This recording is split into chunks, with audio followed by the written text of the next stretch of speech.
Hello. ధనత్త, ఆ మీరు అమ్మవారిని పూజించినాక మీకేమేం సాయం అయినాయి?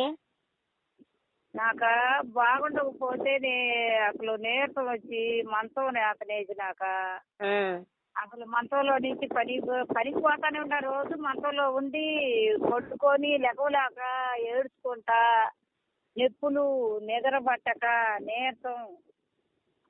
అయితే ఆ తల్లిని తలుచుకున్నాక బాగా తగ్గిపోయింది, నిద్ర పట్టింది నాకు. మళ్ళీ డబ్బులు కూడా ఇయ్యలేదనుకున్న వాళ్ళు కూడా ఒకళ్ళు ఇచ్చారు. ఓకే.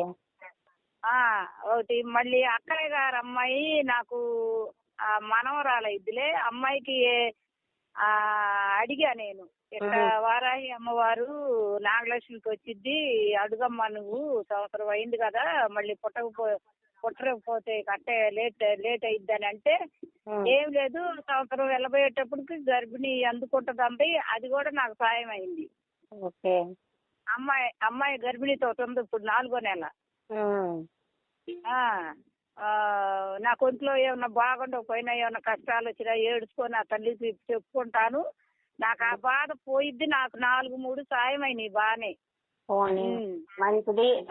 ఆ తల్లిని అట్నే కొలుచుకుంటుండండి. మీరు నా గురువు చెప్పినవి, నేను చెప్పినవి మీరు చేస్తా ఉండండి. మీరు అనుకున్నవన్నీ కూడా నెరవేరుస్తా ఉంటది ఆ తల్లి. డబ్బులు కూడా కప్పిస్తే బాగానే అనుకున్నవి అవుతున్నాయి సక్రంగానే. ఆ తల్లికి మరి దీపం ఒక గూట్లోనే బాబా, అడుగుపుల శ్రీలక్ష్మీదేవి, వారాహి అమ్మవారు, వెంకటేశ్వర స్వామి పటము ఈ ఉంది నా దగ్గర, అయ్యే ఉంది. మరి దీపం ఆ తల్లిది ఏరేకు పెట్టాలా లేదా? నార్మల్ గా మీరు దీపం పెట్టుకుంటారు కదా, దాని ఆ ఒకటి అనేది మట్టి ప్రవిధిలో పెట్టండి. పెడితే మీకు పని అవుతుంది. ఆమె దీపం సపరేట్ గా పెట్టండి.